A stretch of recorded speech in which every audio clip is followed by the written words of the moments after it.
for 26 years, surviving 2 relegation seasons. Both times he led the Blues back to Division 1. Chelsea also began to impress in the FA Cup. They reached the 1911 semi-final before losing to Newcastle.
In London, a crowd of 40,000 sees the match between Chelsea and Liverpool at Stamford Bridge.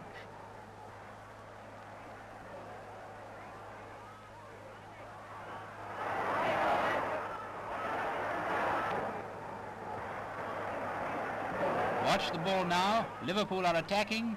It's a goal.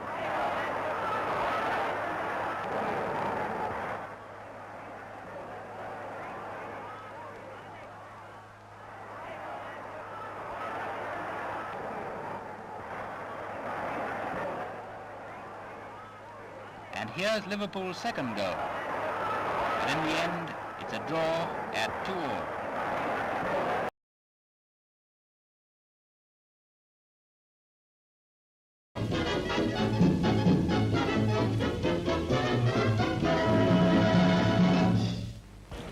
Seats on the touchline and newspapers to sit on were the order of the day when Arsenal visited Stamford Bridge, taking the field first for their match against Chelsea. A crowd of nearly 83,000 watched the game, breaking a record for the ground that has stood since 1911. Chelsea found the long passing of the league champions very much to their taste and kept the Highbury team hard-pressed most of the time. Chelsea were the first to score, and it was not until the second period was well on its way that Arsenal equalised. A desperate rush to the Chelsea end forced Law to head behind and concede a corner. Mills sent the ball into Preston, who thrashed it into the Chelsea net to draw 1-1.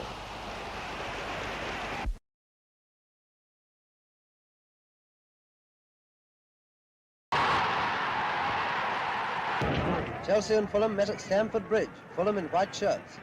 Fulham hit the net in the first minute, but it was an offside verdict. After that, no score, but the game was very vigorous.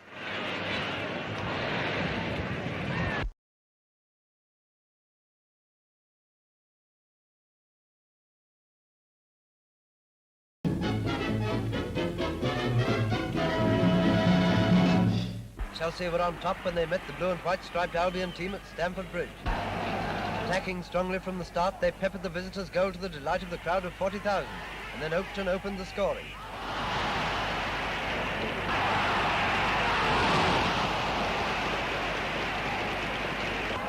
With the half-time score 1-0 in favour of Chelsea, the second period was full of incident, and then Gibson put the London club further ahead. Before the final whistle, Oakton added another to make the result Chelsea 3, Albion 0.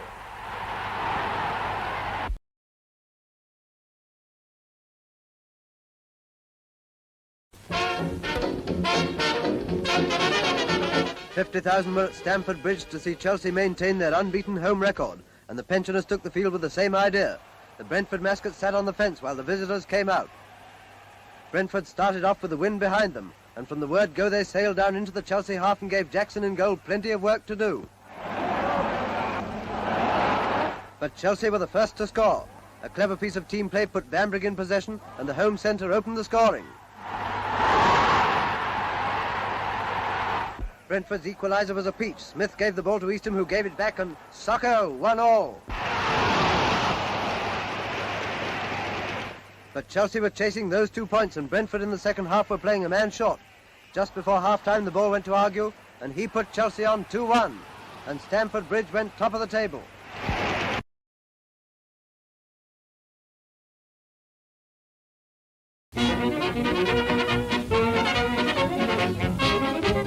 Nearly 70,000 people saw the toss-up before the Arsenal-Chelsea game at Highbury, and the reward was a London derby of exciting, bustling football.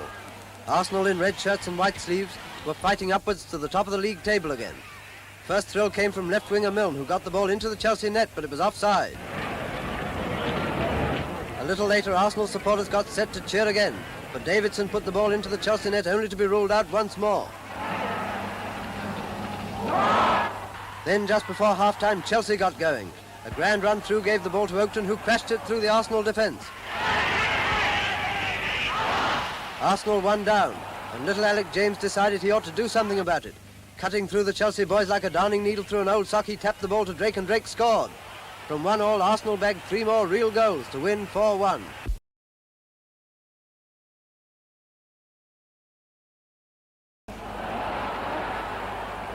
Millwall produced one of the big surprises of the 4th round when they defeated Chelsea by 3-0. Here's the Chelsea team. Millwall in red shirts and white shorts made the most of their opportunities, and despite nervousness at the start, they soon established their superiority. Here the weather was depressing too. After half an hour, the home side took the lead, and 2 more goals took them on to round 5.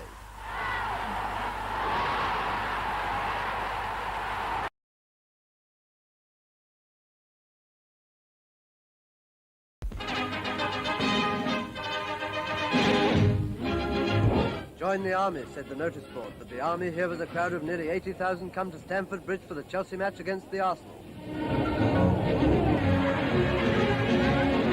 Gates were closed before play began, and the fans started flowing over onto the cinder track, while from the back many youngsters, overcome by the crush, were hurriedly passed down before they passed out. Then out came Arsenal to challenge the home side's unbeaten home record, and more spectators not to be outdone came out as well. Now Chelsea took the field and the tapes went up for a London local derby.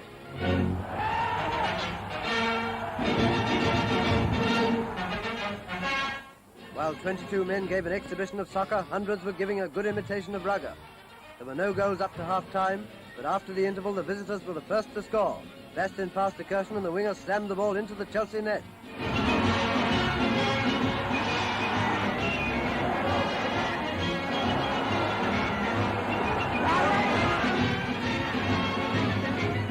Not long after their initial success, the white-sleeved Highbury men notched another, and watch how Kirshner walked it in.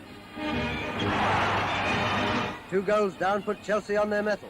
After about a midfield play, the ball came into the Arsenal area, and Mills headed the first for Chelsea.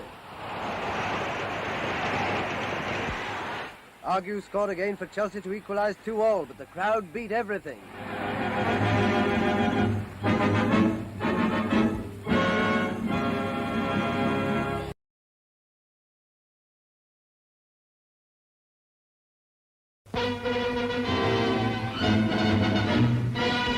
A few years ago, Chelsea were the big joke of big football, but not so today.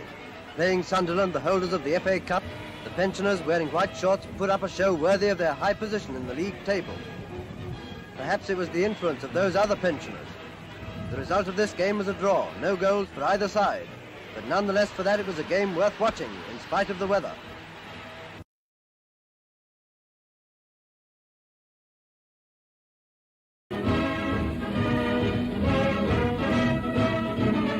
Cup tie fever.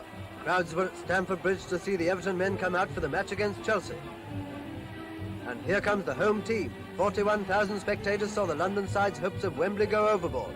Only 1 goal was scored, and that went north.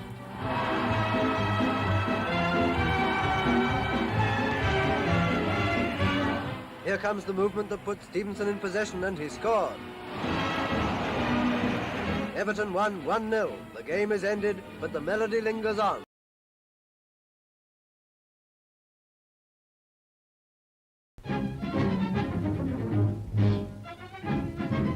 Arsenal are out of the cup, but it seems that in spite of that, there are quite a few people who still care what happens to them. Just keep over to the left-hand side of the road as you walk down. That'll give better facilities for the traffic to run down. It was nearly a record crowd again when they came out for their local derby match against Chelsea. And here come the men from Stamford Bridge. Chelsea won the toss, and Arsenal started against the wind. Free from the worries of the cup ties, the Gunners were able to produce their best form in pursuit of the league leadership. If you follow the white sleeves of the Highbury men, you'll see how they kept up the pressure. Just before half-time, the ball went to Griffiths, and he sent it in for one. Arsenal won up at the interval, and in the second half, a clever passing movement gave the ball to Drake, and a 2-0 win sent Arsenal top of the league.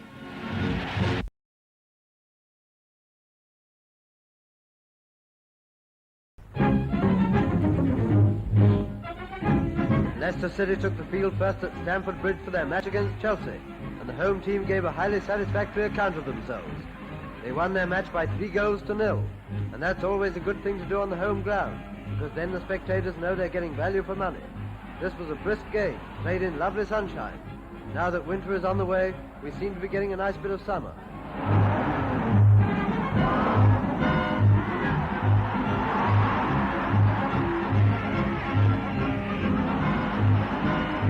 Three goals to nil was the sum total of victory by the white-shorted pensioners. Here comes one of them. A throw-in sent the ball to Mills, who headed past Goldie McLaren.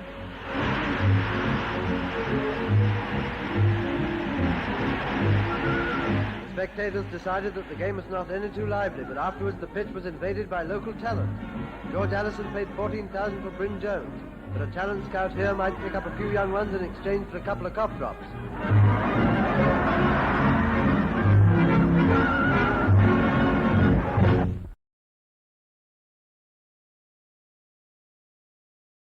That fails to damp the enthusiasm of 70,000 at Stamford Bridge when Arsenal visit the pensioners. Chelsea in dark shirts win the toss and Lewis sets the ball rolling.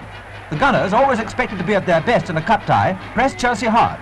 Within a quarter of an hour, they're one up through Bastin, who gives Woodley no chance.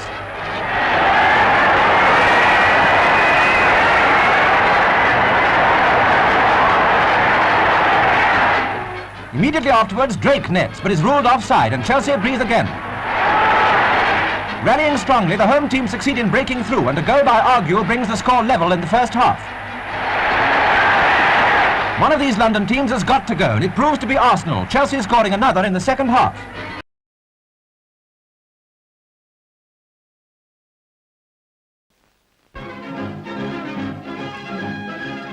A packed ground at Highbury for a fifth-round replay. Chelsea came out first, the last survivors of London in the cup ties. Followed by Sheffield Wednesday, hoping to clinch another victory for the North. It was brilliant sunshine when the game started, one of those wonderful days that have strayed from spring to lighten the burden of winter. This was a fast and vigorous game. First blood came to Chelsea 15 minutes after the start. A forward movement sent the ball to Burgess, who came in as inside left for Argue. Burgess beat Smith in goal, and that was 1-0.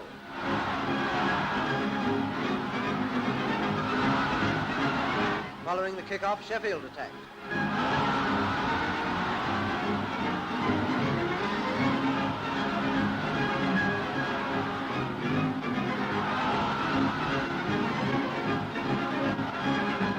Before half-time, Chelsea broke through again. Smith had no chance when a hot one from Payne made it 2-0.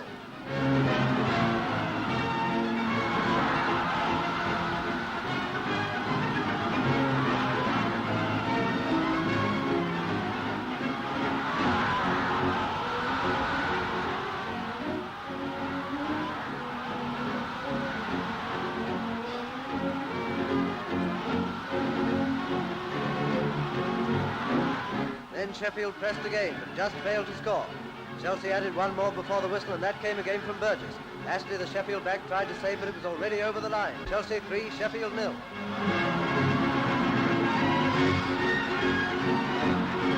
The Wednesday men fought back gallantly to save the situation and scored one through Fallon, but the final score was 3-1.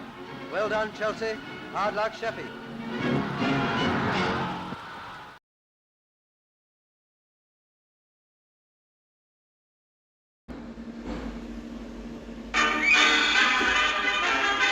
25,000 spectators at Wembley see Charlton Athletic make history.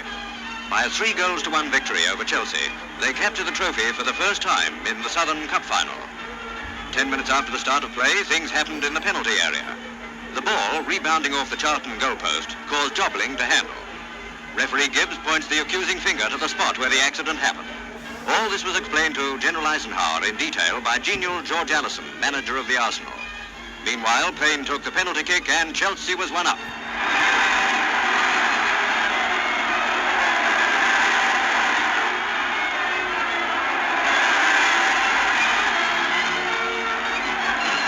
Here comes the equalising goal for Charlton. Centre-forward Ravel clips one in, and from that moment on, Charlton began to run away with the game. It was up to our good friend George Allison to again give his expert opinion.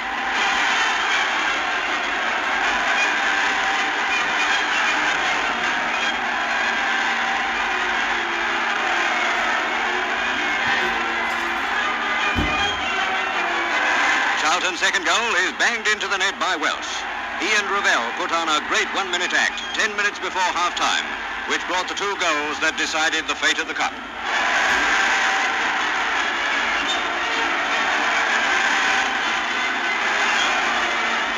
General Eisenhower presents the trophy to Don Welsh, Charlton's captain.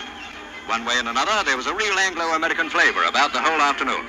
The way Don Welsh feels now, you could even talk him into a game of baseball.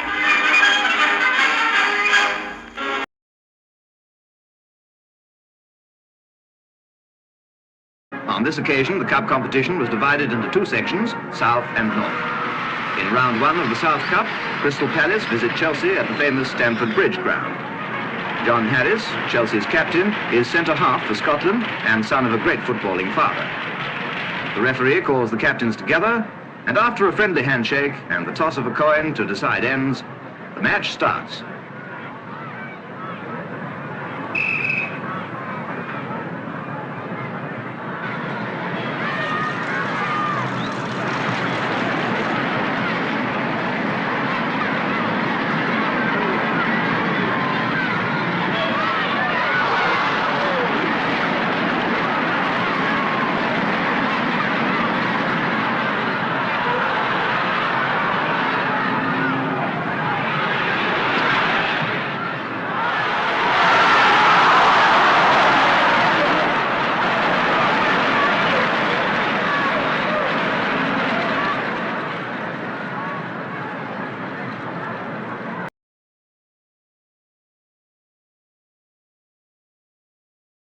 Semi-final cup matches are played on neutral grounds.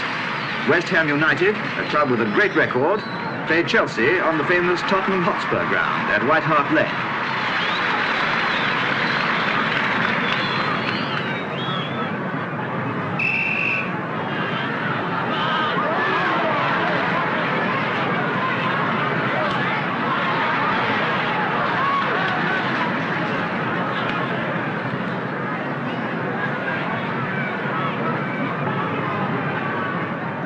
Here go the West Ham forwards, and Black, the Chelsea goalkeeper, has some awkward shots to fend off.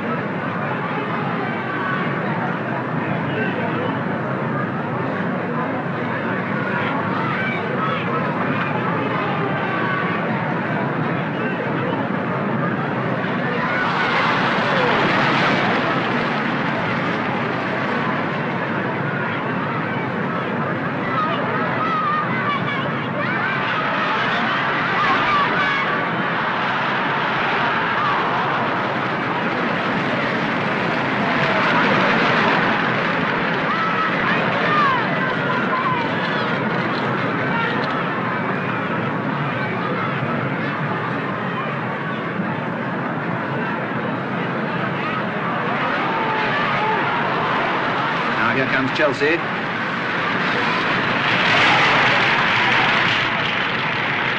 And that scrambled goal has given them the lead.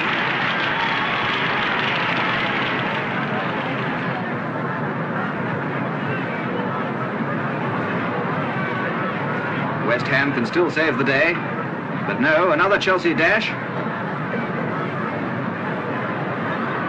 This looks dangerous. Is it a goal? Yes, it is, and Chelsea have won.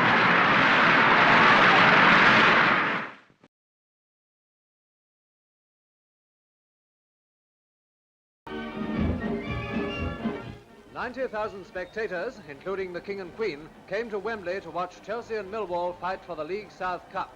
The King shakes hands with the Millwall team, captained by Smith. And now Chelsea.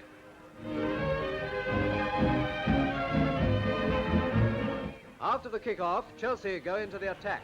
Millwall are wearing white shirts.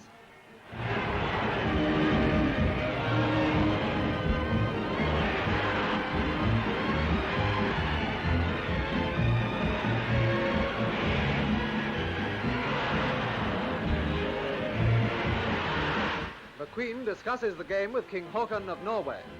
Now Millwall take the initiative, but in the first half neither team was able to score. Princess Elizabeth in ATS uniform watches with interest. At the beginning of the second half, McDonald scores Chelsea's first goal. Only at this point in the game did both teams really get into their stride.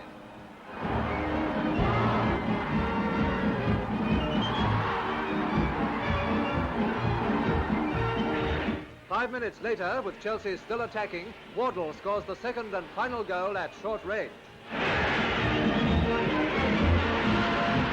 And so, with the score 2-0, the League South Cup goes to Chelsea, and the King presents the trophy to Harris and his winning team.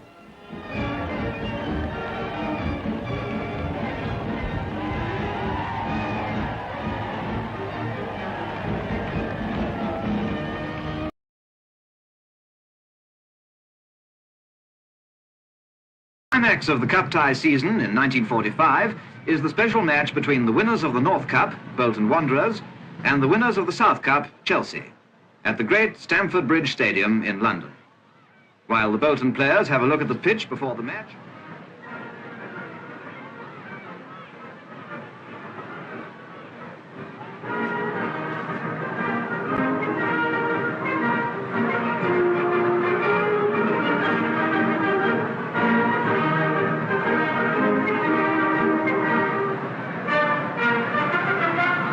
perfect condition as the two teams come out. Chelsea in blue, Bolton in white. Behind them, the officials carrying the ball. Shows the excitement.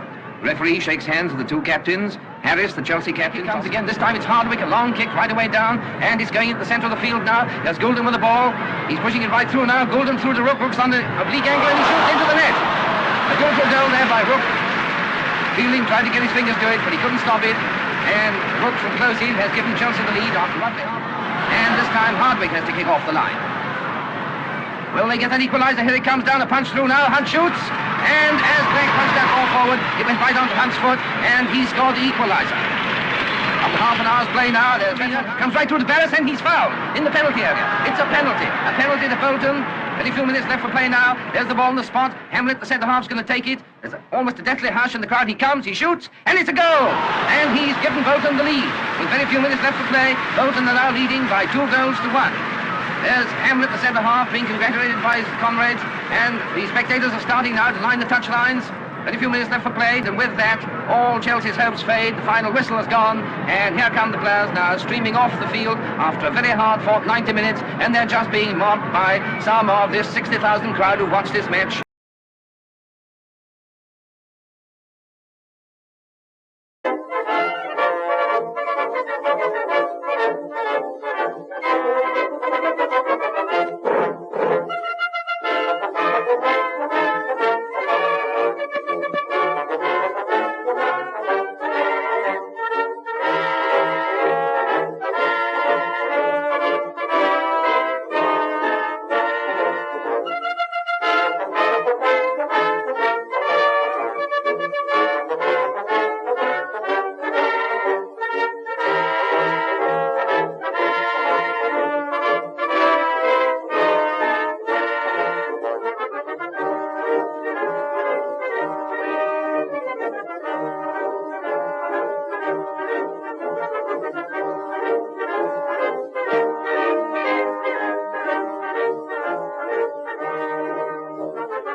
Tens of thousands of football fans came to Highbury for the thrill-packed third-round replay between Chelsea and Arsenal.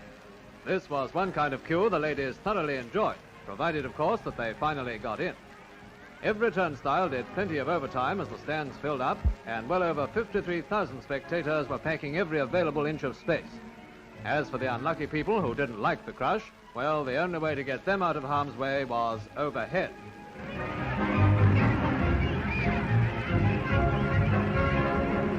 All set for a great game, and here come the blue-shirted Chelsea boys, greeted with a cheer which was repeated as Arsenal took the field.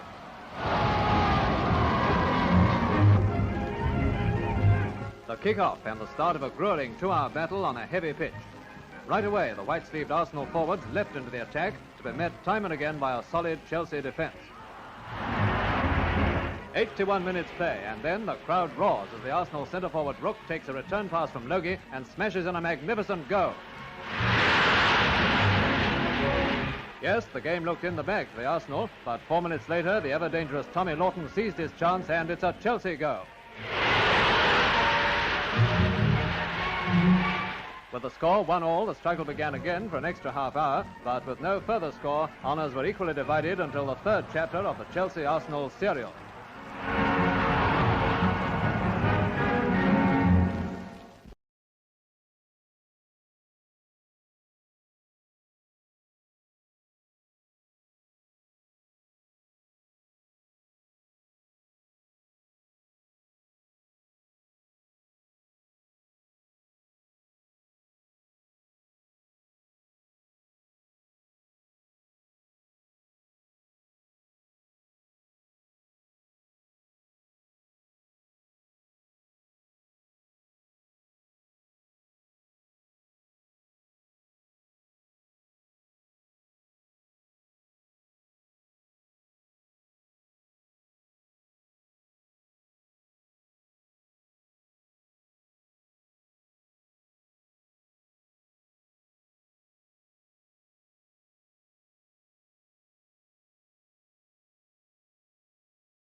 Day in the cup ties. Manchester United, Blackpool and Preston all won, and at Main Road, Manchester City make it a quartet by a 2-0 victory over dark-shirted Chelsea.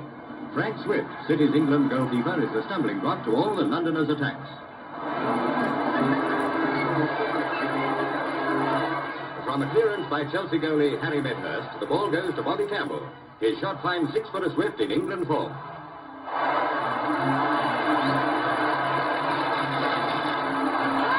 With no score at half-time, Chelsea's forwards move up for a breakaway. Tommy Lawton's successor, Ken Armstrong, comes off top in an encounter with Swift.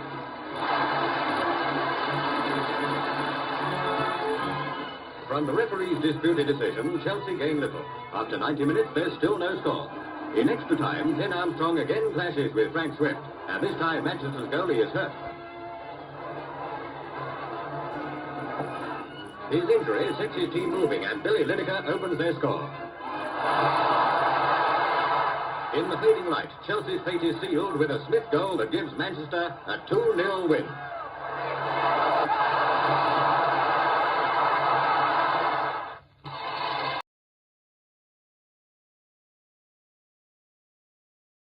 It was an Albion triumph. Walsh gets his first goal.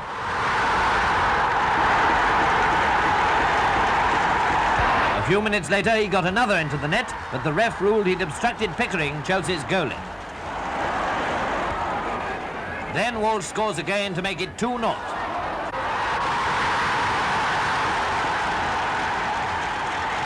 Not content with this, Albion's brilliant centre-forward gets his third.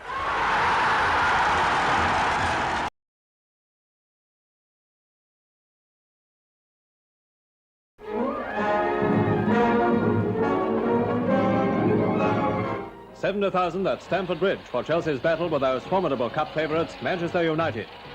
One United supporter had the team's names knitted into her scarf, and lots of other Mancunians hoped they wouldn't drop any stitches as the game got away to a flying start. United made the first attacks, but the Chelsea defenders were taking no chances and grimly held their line. Then after 6 minutes came the first big surprise, as outside left Bobby Campbell came through to put Chelsea 1-up.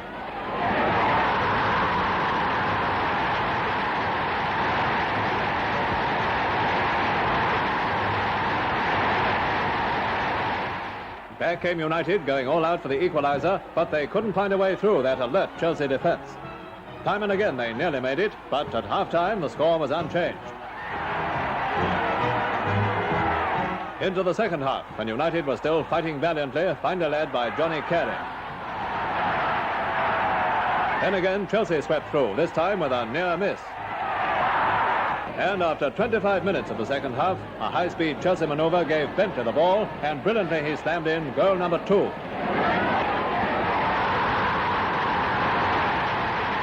A result that upsets the form book and takes Chelsea triumphantly into the semi-final.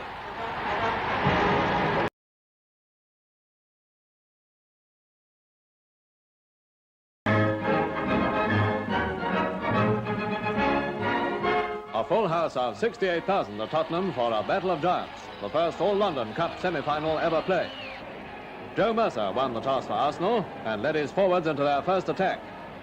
Chelsea were more than ready to meet the offensive, with Harris marshalling his forces for the counter-blows soon to follow. No, the Chelsea fans hadn't long to wait for results, as after 20 minutes, Roy Bentley lobbed in the first goal of the match.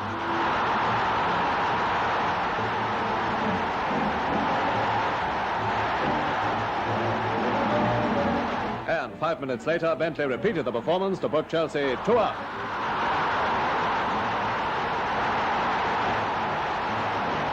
Then from a corner just on half-time, Cox put in number 1 for Arsenal.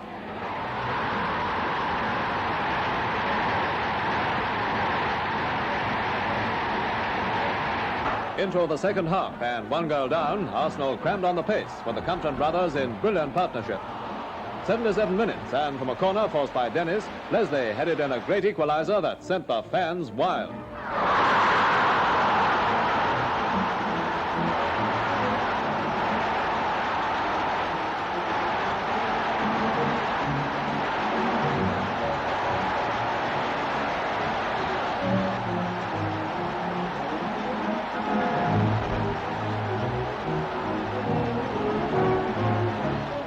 that, of course, was the final score, 2-2, a neck-and-neck finish to a match hard-fought, but marked, as in this encounter, by a real sporting spirit. The Battle of London, Chapter 2, has yet to answer the big question, who goes to Wembley?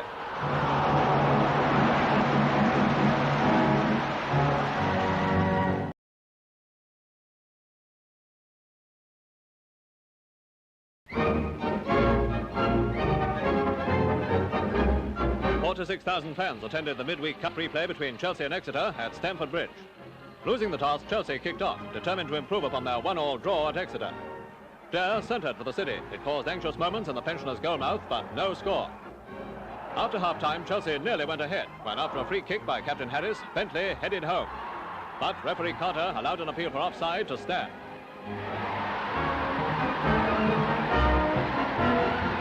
Now the movement that did put Chelsea into the lead. Armstrong shot for goal. Singleton twisted it onto the crossbar for 17-year-old Bobby Smith to bang in the rebound for a coolly taken goal. Again an appeal by Exeter, but this time the referee, after consulting a linesman, put Chelsea 1 up. 6 minutes later, Campbell hit the crossbar, and again the rebound came to on-the-spot Smith to give Chelsea a 2-0 victory and a meeting with Fulham in round 5. Another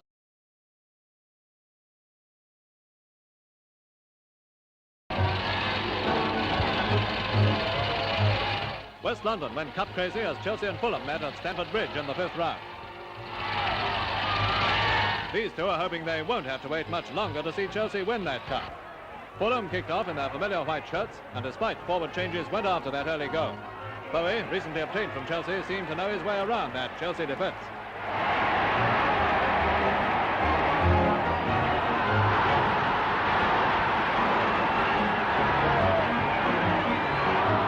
During the first half, the pensioners were on top, and every move showed they meant to keep there, with Bentley having given them a goal lead.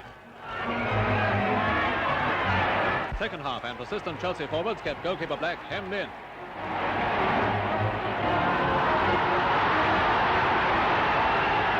And Bowie it was who gave Campbell his chance to score, making Chelsea replay at Craven Cottage. The winners having a long journey to Blackpool in round 6.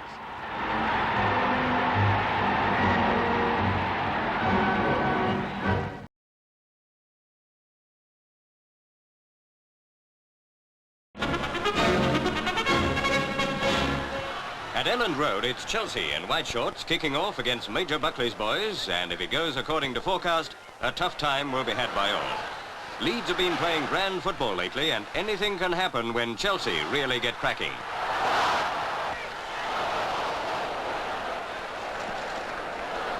And here's Chelsea showing us something.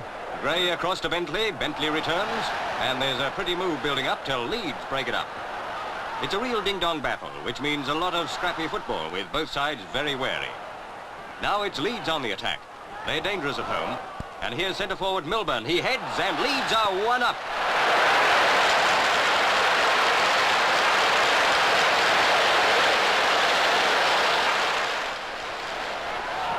Chelsea fight back. Gray makes one of his electrifying runs down the wing and centres. Smith is there and it's a goal to make it 1-1. And with no scoring in the second half, that's how the hard-fought battle ended. All square.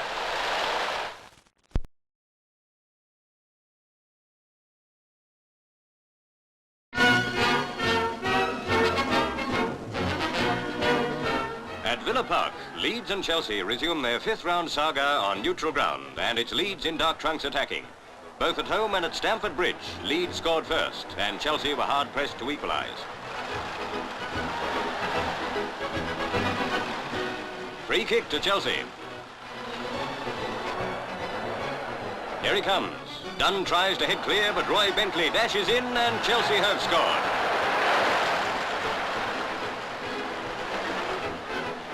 Back come Leeds. They've had about 4 hours of Chelsea now, and this is the first time they've been in arrears. The ball goes to Don Mills, a first-timer, and he scored. They're all square again. This is where we came in. That's roused the pensioners. Here's the new left wing in action, Gray and Bentley. On the edge of the penalty area, Bobby Smith bursts through the defence. He shoots, and Searson hasn't a chance. With Chelsea leading 2-1 at half-time, Bobby Smith makes it 3-1 with his second goal. When the 19-year-old completes his hat-trick, it's all over for Leeds.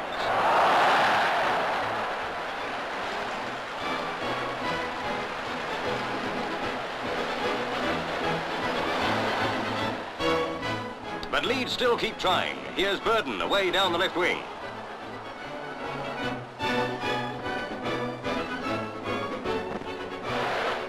Don Mills has a chance, but Robertson intercepts. Kerfoot hits the post, and it's a hot time round the Chelsea goal till Don Mills sends a blinder over the top. At the other end, Chelsea attack again, and it's Bobby Smith with a perfect pass to Gray. The left winger shoots, and with a 5-1 win over Leeds, Chelsea pass into the 6th round to meet Sheffield United and another dose of Yorkshire.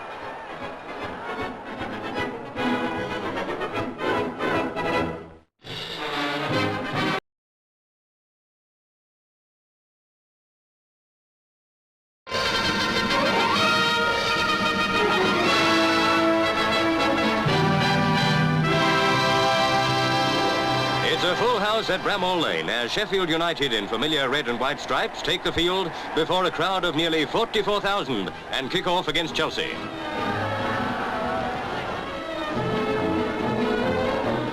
From the start, it's nearly all Sheffield. Browning shoots, but straight at Robertson.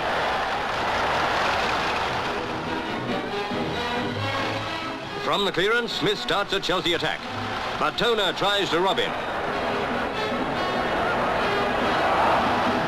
Shaw passes back to Bergin, but Smith and Harris rush in to tackle. Now it's Sheffield attacking. Browning shoots, but Robertson saves, and danger passes at Chelsea clear their lines. Bentley passes out to Gray on the wing. Gray to Darcy. Darcy back to Bentley. Bentley shoots, and it's a goal! As there was no more scoring, Chelsea passed through to the finals.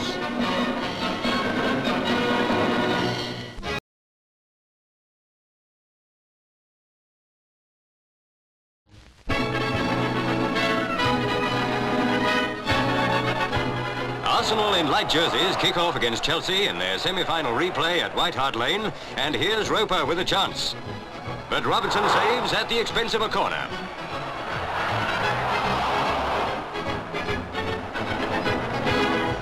Roper shoots, but just misses with a grand try, which pleases the 57,000 crowd.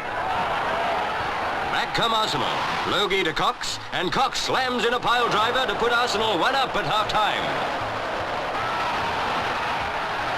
Freddie Cox is a hoodoo for Chelsea. He killed their hopes 2 years ago, and the Gunners went on to win the Cup. Resuming Chelsea attack. It's real fast cup-tie football. Chelsea look dangerous. Swindon runs out, collides with Bobby Smith, but hangs onto the ball and clears. Now Chelsea forwards are helping the defence. Gray gets the ball and boots upfield to ease the strain, and Bobby Smith goes after it. Back to the Chelsea end, Arsenal pressing. Robertson fumbles, and it's a corner. Roper sends over a beauty to Cox's head, and it's in the corner of the net to put Arsenal 2 up. Both scored by Cox.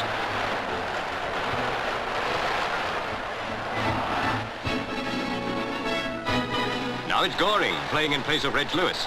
Robertson robs him, but here comes Cox.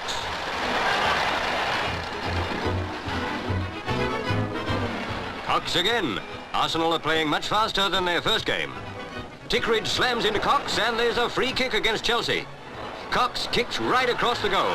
Goring heads, and Lishman makes it 3-0. So Arsenal will meet Newcastle at Wembley, and that should be a classic cup final.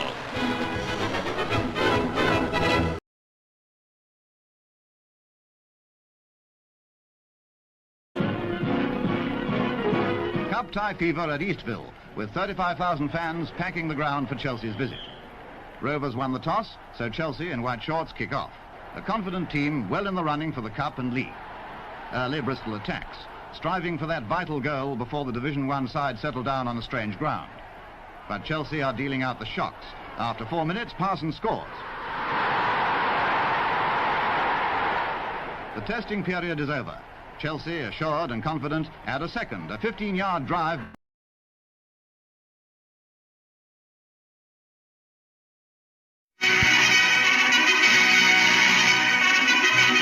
Chelsea the champions, and here they come, taking the field at Stamford Bridge for the match against Sheffield Wednesday, which put them at the top of the First Division in their Jubilee year. of those jokes about the pensioners? No more of those now. Watch those boys go. The first one comes from Parsons' head. And doesn't that head get a ruffling by his jubilant teammates?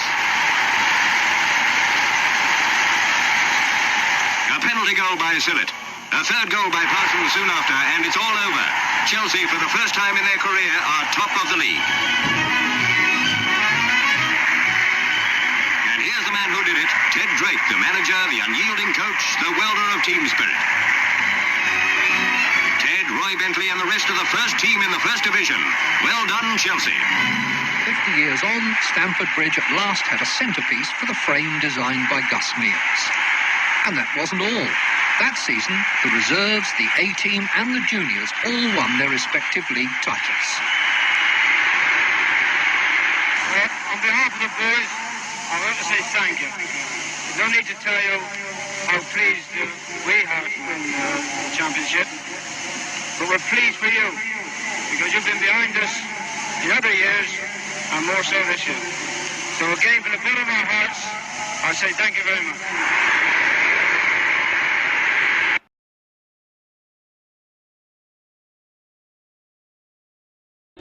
Red Banner, Hungary's #2 club team, meet Chelsea at Stamford Bridge before a crowd of more than 40,000. The visitors, dressed entirely in white, have the dry pitch they'd hoped for, but at the moment it's Chelsea on the attack. Armstrong teams up with right-winger Parsons. Ola, the goalie, copes with that spot of trouble. From the stands, some of the Hungarians' party see countryman Kovacs lose to his rivals, who are showing already that they'll be a tough nut to crack. Blunstone takes over. Now to Bentley, who sends Blunstone away again. But it's Stubbs who sends Ola sprawling. Red Banner swing into the attack.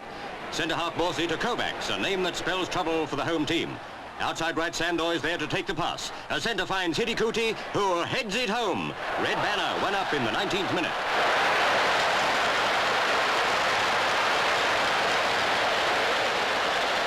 Out for revenge come the pensioners. Blunstone centres. McNichol takes over. Once again, Blunstone lends a hand, but his shot at goal is well off target.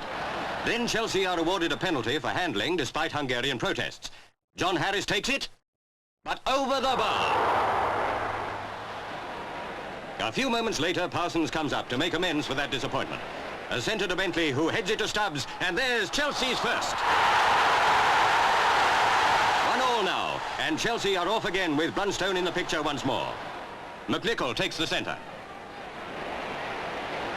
Bentley shoots, and it's a goal. Still 1 down at half-time, Red Banner resume with a fierce attack. A shot hits Harris on the hand, and the ref gives a penalty against Chelsea. Seems rather a harsh decision. Lantos, Red Banner's left back, takes it. The Hungarian's trainer seems disgusted, as well he might. Now Blunstone and Parsons lead a raid, and here comes penalty number 3. Watch closely as Willemse is tripped by Borsey.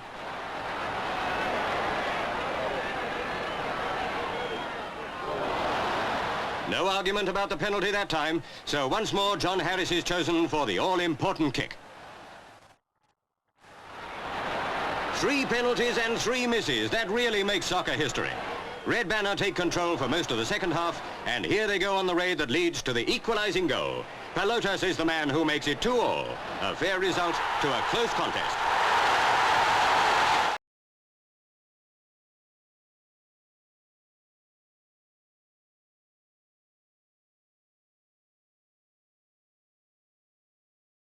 Inside right, Fleming. Shackleton, number 11, with it. Shackleton, one of the 6 internationals in the Sunderland side, which has only won 2 of its last 13 games. It's Elliott inside to Shackleton, but Saunders there for Chelsea, and up to McNichol. McNichol still that short pass. Notice how it refuses to roll on this very sticky turf. So it's Sunderland who come away with it. Kemp, the Sunderland outside right, to Fleming, the man who scored the goal. Fleming across to Shackleton, number 11.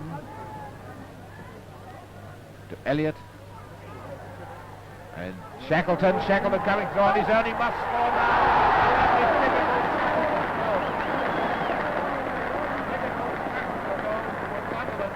2-0 up after 30 minutes. And it's the Clown Prince of Soccer, Shackleton, inside to number 3 McDonald, now to Elliott. Number 10 to Shackleton, and Shackleton bursting through on his own, but he's appealing now that Parsons nudged him off that ball, making no attempt to play it. The referee says play on. So Chelsea come to the attack. Saunders down the middle to Stubbs, and Chelsea on the attack, and it's an out goal by Gold, the centre half-back. A most lovely header, certainly showing Chelsea how to deal with those centres, and it's 2-1 now. So Chelsea in the white shorts start the second half, 1 goal down, 2-1 down, and they're the first to attack, and in comes Blunstone, back to Saunders, but again trying to get the ball behind the Sunderland backs, not always coming off, and now here's Blunstone again, number 11, back to the inside right McNichol, number 8, up goes the centre, up go the head, and if Bentley had only moved that a little quicker, he'd have had an open goal. Now away comes Sunderland. It's Kemp to Holden. Throw to Sunderland. Into Fleming. Scored the first goal. Across to Elliott. Elliott to Shackleton. And a lovely goal by Elliott. A perfect throw by Shackleton. The Chelsea defence standing leaden-footed as Elliott raced forward to that one, nobody making a move to challenge him at all, and the inside left shot into the top corner to make it 3-1 for Sunderland after 8 minutes of the second half. Now Chelsea struggling, 3-1 down on the attack, but not making any impression on this Sunderland defence. But across comes Parsons, and there's Bentley, and it's a goal. That was one time when they did manage to get through, and Bentley has scored the second goal.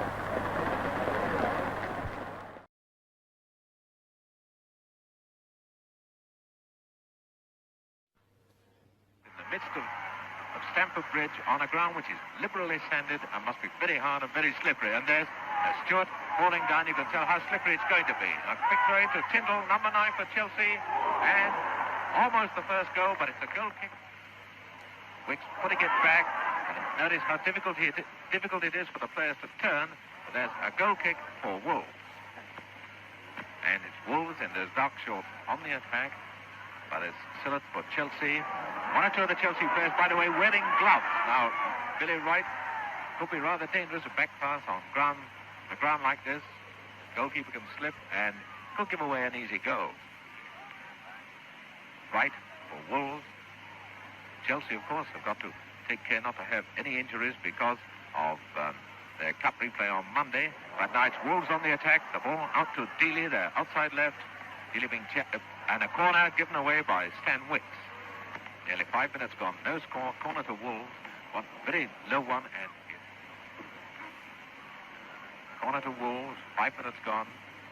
Low one, and that one beat almost everyone in the goal mark. It could have been a very dangerous thing for the Chelsea defence. Now Hancock's getting it back. That's out of Broadbent, and it's a good one, nicely taken by Robertson, and out to Saunders. Lovely ball through to the. Now to the centre forward, Tyndall, who must score. He got that one from Grabrook, and he shoots, and it's there, a lovely goal for Tyndall. After 10 minutes played, Chelsea 1 up.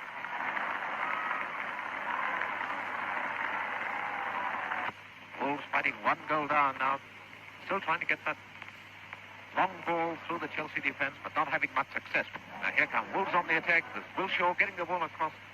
Willowsey heads out now to Hancock. Now he's a danger man if he gets in the shot, but he's gone wide. Now away comes Chelsea, leading by 1 goal to 0. It's Dix. That is the white gloves he's wearing. He loses that one, and it's Broadbent who's got a chance. A lovely goal ahead of by Broadbent, number 8, 1-all.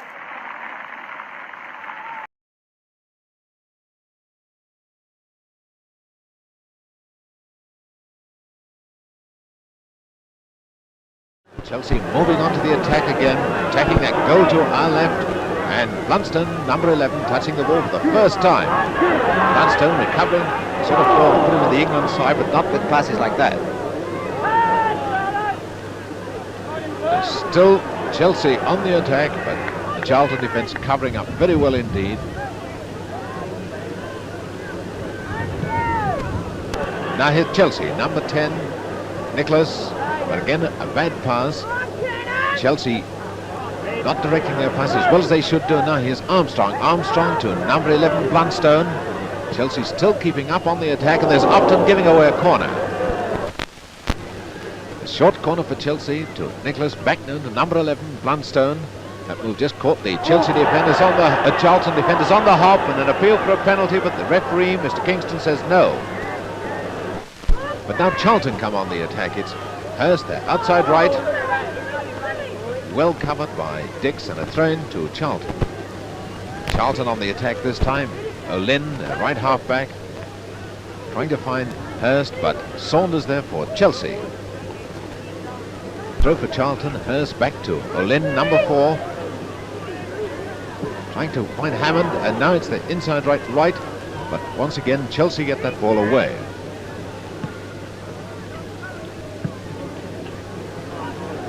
Now Chelsea attack. It's Tyndall. Tyndall back to Armstrong, the Chelsea captain. And now through to Lewis. Jim Lewis in the Olympic team is going to be a goal.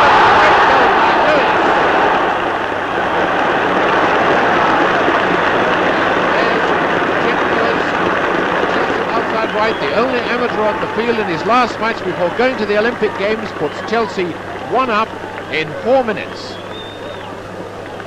Here come Charlton on the attack. It's number 7, Hurst. They're outside right. They're 1 goal down this Charlton side into right, but it's Saunders who gets it away up to Nicholas for Chelsea.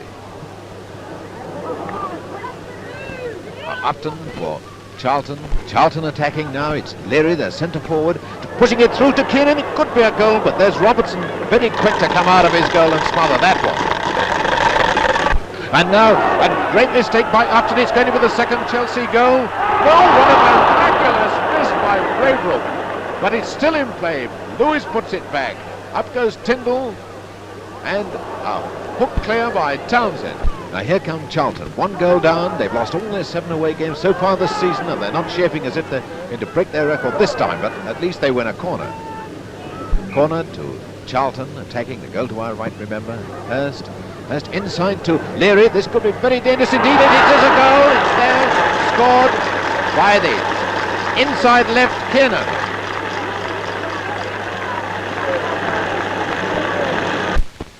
Another Charlton attack. It's Hurst there, outside right, getting the ball across.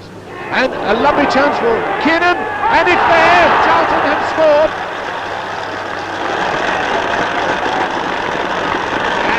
What a mix-up in the goalmouth, but Kiernan is all right. 15 minutes from the end, he puts Charlton into the lead, 2 goals to 1. That's Chelsea less than a quarter of an hour to go, 2-1 down on Blunstone, number 11. Blunstone's 2 with it, Blunstone now to number 10, Nicholas, through to Blunstone, but it's Upton who gets it away. Blunstone to Nicholas, Chelsea on the attack, now to Braybrook, to Tyndall, but Upton much too quick for these Chelsea forwards. Now Armstrong putting it back into the Charlton goal mouth. Chelsea, of course, attacking the goal to our right. There's Jim Lewis, and he's outside. It's Kinsey for Charlton, trying to find his centre forward, but it's Dix robbing Leary, and now McFarlane comes away with it. Are Chelsea going to launch a last-minute attack and pull this game out of the fire? Now it's Upton there, throwing to Chelsea. It's still Chelsea on the attack, the centre-forward Tyndall, and it's just wide of the far post. Now Charlton there, outside left, number 11, Kinsey. He's got no one supporting him. He's still trying to wriggle his own way through. Leary, it's a goal! My goodness, what a soft goal. The Chelsea defence standing still. Chelsea defence standing still, and Leary puts Charlton 3-1 up with 3 minutes to go.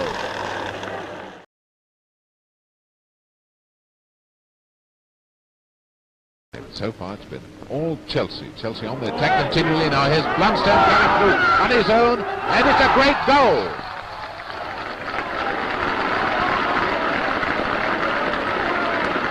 Well, that was one time the Burnley defence wasn't tight and solid. Blunstone working his way through, cutting it to ribbons, and puts Chelsea ahead within 2 minutes.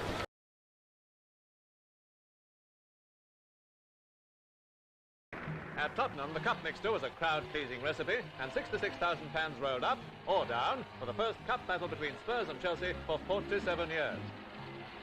Right from the kick-off, Chelsea's plan was to snatch goals through their speedy wingers, while blunting the attacking skill of the white-shirted Spurs.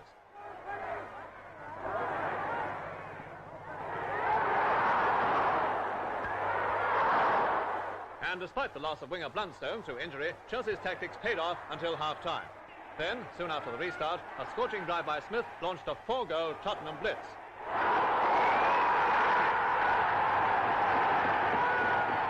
The second goal came from Tommy Harmer, a free kick that left Matthews unsighted and beaten. Following a corner, Spurs launched another fierce onslaught.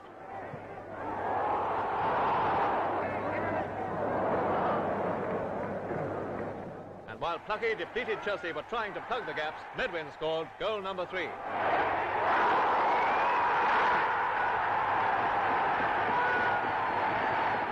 And the final goal by Stokes in a 4-0 victory rounded off the football skill that may take Spurs to their first Wembley final.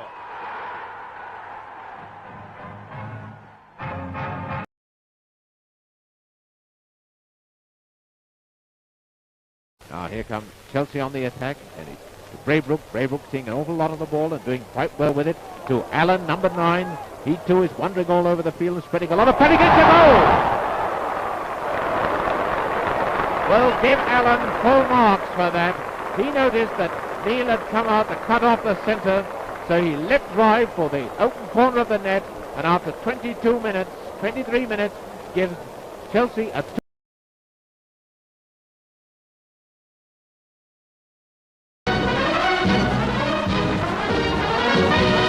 Little Darlington, the Quakers haven't been at home to a First Division side for nearly 30 years.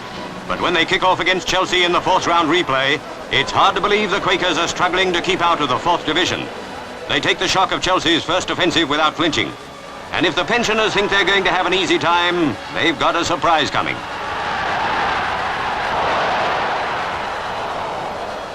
Chelsea right winger Braybrook passes to Tyndall, but the angle is too sharp and goalie Turner gathers with ease. Now it's Darlington on the attack. Out to the left wing where Tommy Moran shoots, and the Quakers are one up. 2 minutes later from a corner, Johnny McNichols scores the equaliser. So after a game and a half, Darlington are still holding the mighty pensioners to a draw.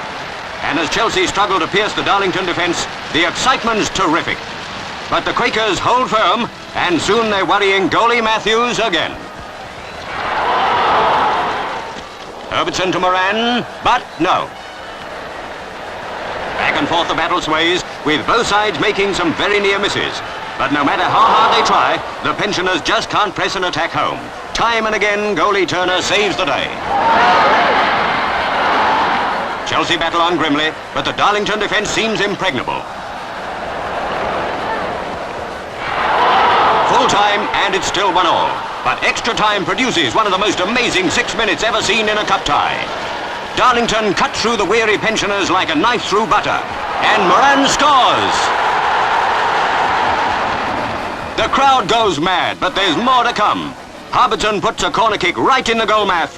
Moran shoots, but it's skied, and Dave Carr heads a beauty. Darlington 3, Chelsea 1, and here comes Rutherford. He passes out to Moran. Tommy Moran centres across the goal mouth, and Ron Herbertson's there to bang it home. How's that for giant killing? And no one dares to call a 4-1 victory a fluke.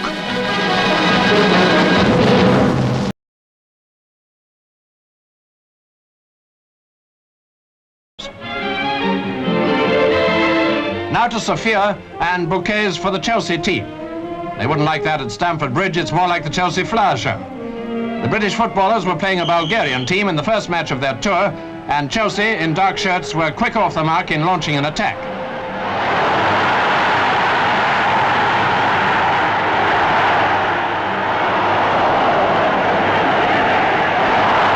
But the home team held them, swiftly counter-attacked and scored.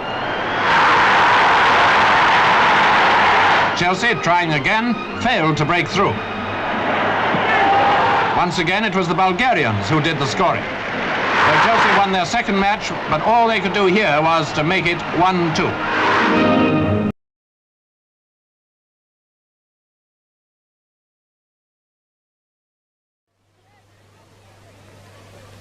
Anderton to take the throw for Chelsea. Nobody going to him, staying away, Braidbrook. And it's still in play. Drury playing at left half this afternoon for Blackpool, pushes it into centre. Charlie giving it to Green there, but it's Scott very quick in the tackle. And it's Charlie loose, and it's in the net, and it's a goal, And it's Charlie the scorer after just a minute play in the first half. It's Blackpool will go ahead by 1-0. Frick's not able to get to it. And as Liberty racing to keep it in, I think he's going to make it. Turns it back. Hammers it back across the goal, and Nicholas gets his foot to it.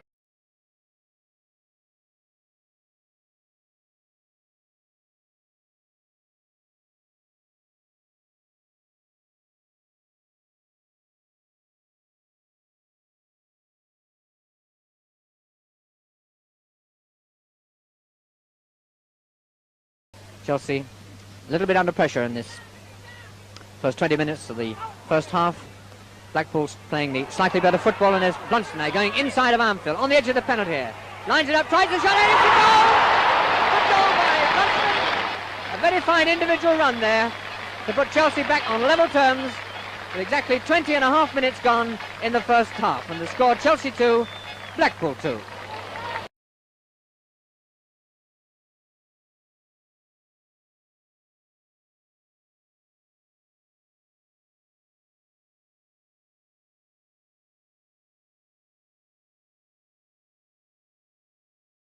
Pass to Greaves. Number 11 block.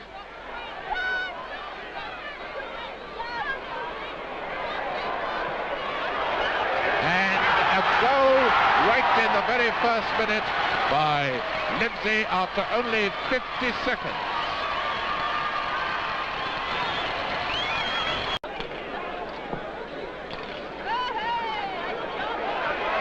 And a lovely one and a lovely goal by Livesey.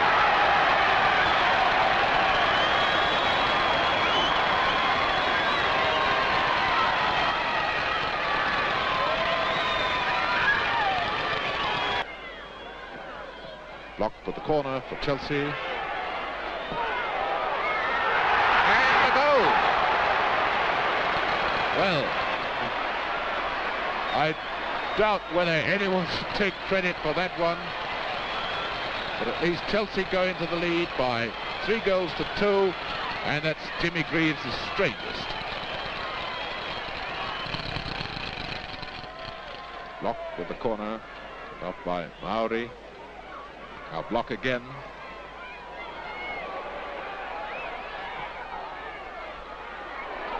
Tyndall, and a goal by Greaves.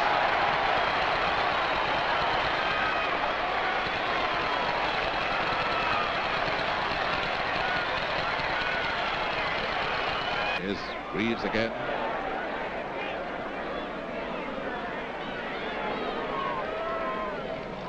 And Tyndall, and it's 5-2.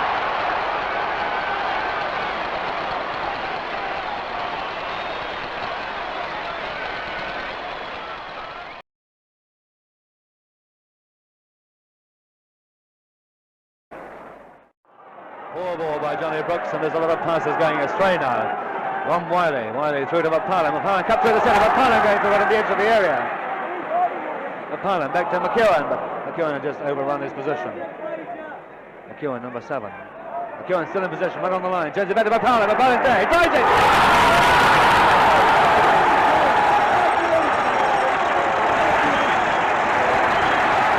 A beautiful play by McEwen gives McParland the first goal of the season for Aston Villa. McEwen, rather luckily, but Blunston is there with him. McEwen with a beautiful dummy. Should have Crow. Crow still in possession. Crow turns it back. Got it away by Bobby Evans. Comes back to McParland again. McParland flicks it through. through again, and this time another goal! Jerry Hitchens, Aston Villa's centre forward, makes the score. Aston Villa 2, Chelsea 0 after 23 minutes of play in the second half. Gibbs to Greaves. Tackle. Again by Neal. It's through to Gibbs again. Trow flicking it away. Comes through to Bradbury. Bradbury, there's a good ball indeed away out to Braybrook. Braybrook we haven't seen very much of in the second half. Comes through to Gibbs. Gibbs is there and it's a goal! Yes! A mix up there between Dugdale and Stick. A nice lick by Braybrook, and it's Gibbs, Derek Gibbs, playing his 5th game for Chelsea, who makes the score 2-1 for Aston Villa. Well, there's still 13 minutes left to play now, and the big question is, can Chelsea pull it back? Thompson now, cutting through on the inside of Sillett. Thompson going through on his own. Thompson's got a chance. Thompson drives it to goal! Wow, what a terrific run there by Thompson. He just walked the entire Chelsea defence to make it 3-1 for Aston Villa. And that just looks as though it's going.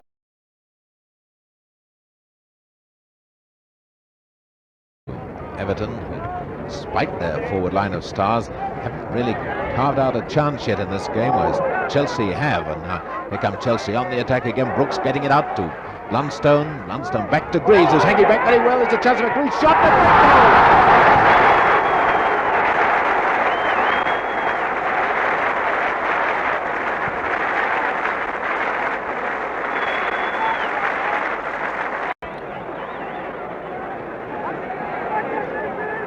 Well, this is the sort of thing that everyone's going to talk about for a long time. And a save, but it must be a goal, yes, scored by Collins. Hard luck on Reg Matthews. But Collins has equalised. 26 minutes gone. And it's Ring coming away now. Ring started to roam, getting it through to Harris. And John Sillett almost giving away another penalty, just bringing his arms out like that. Ball clear now to Braybrook. Braybrook trying to use his speed, which is tremendous against Jones. He's got the edge on Jones for speed. And a goal! Scored by Livesey, a beautiful goal. And the linesman is flagging. No, the linesman is only flagging to draw the referee's attention to the fact that Blundstone is hurt. Now back come Everton, striving might and main to try and find a way through and get that equaliser before half-time. It's Ring. In moves Lil, a brilliant one and a goal, a great goal by Lil.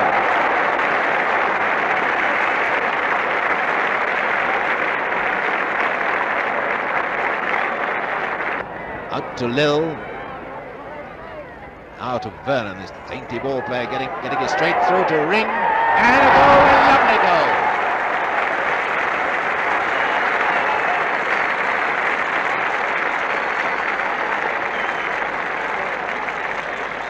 So 10 minutes after half-time, Everton going to the lead for the first time, 3-2.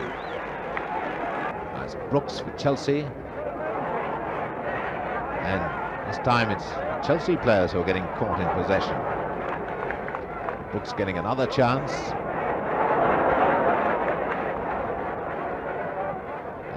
Brooks and the ball not quite getting hold of that one. It's anybody's ball. Livesey and Blundstone scored. He's equalised.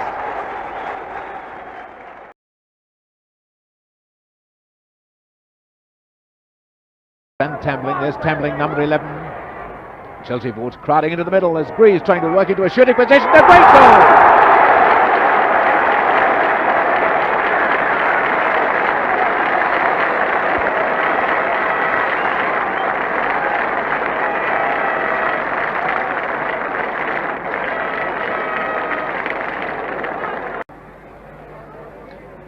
Burnley start an attack. Burnley still striving to get into their proper rhythm.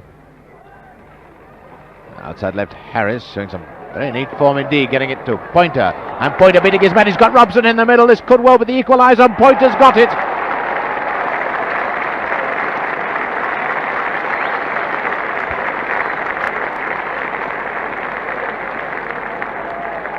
not a corner, it's another throw-in. McElroy taking the throw. Right into Joyce, right half-back. Joyce finding all routes to goal blocks so far, but he managed to get that one, and it's out to Miller. And it's a goal, yes! And that one really caught the Chelsea defence flat-footed.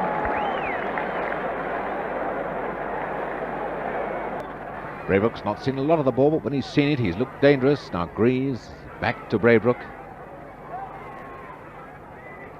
And Braybrook, a lovely bit of footwork. Is this going to be the equaliser? Yes, a great goal.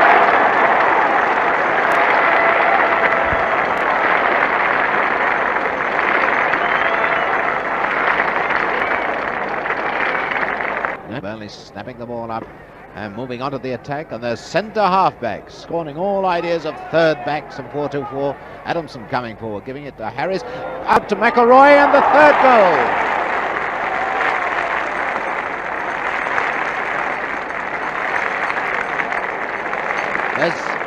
Evans is coming across to appeal to the linesman, but it's no good.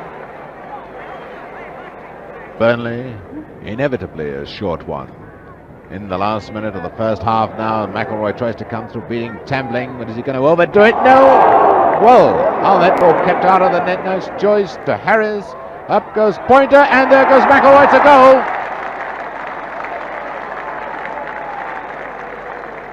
"30 seconds from half-time, and McElroy makes it 4-2 for Burnley. McElroy making a present of it to Greaves, but Greaves caught in difficulties, robbed by Angerson. Pointer races towards the right wing. There he is, chasing for it with Evans, and he's beaten Evans. He's got Robson in the middle. If you can get it across, there's Robson, and goal number 5.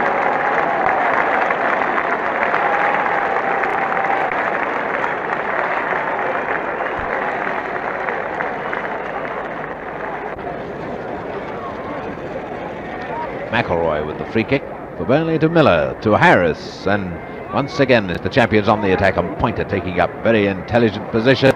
Now Robson taking it away from Matthews, and this is trouble. A great goal by Robson!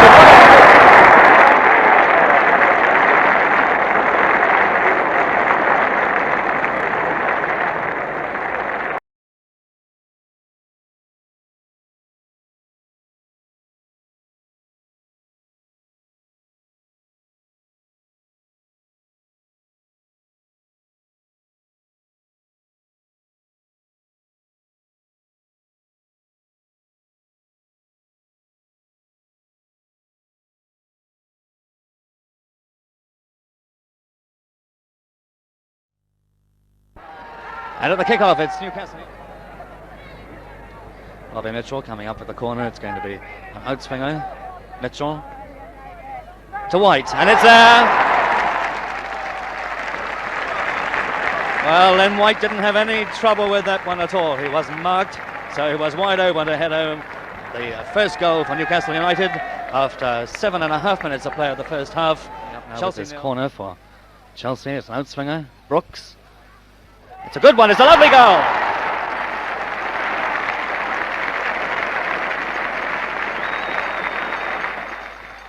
Nicely placed corner by Johnny Brooks, just out of Jimmy Schooler's way, and it was Ron Tyndall there to make the score 1-1 after 26 minutes of play in the first half. Chelsea. Johnny Brooks with the corner. Out of the way, and it's there! Allchurch away to Hughes. Hughes back to White again. It's a good one, and it's there!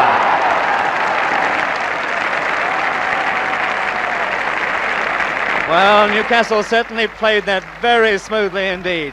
No haste. They played their ball around until White was in the empty space. Corner. On by Tambling. A great goal! A great goal!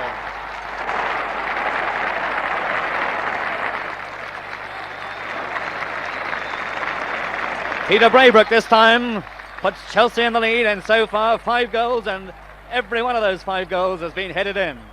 Chelsea 3, Newcastle United 2, and there's Greaves, lovely cross, it must be, it's a lovely one!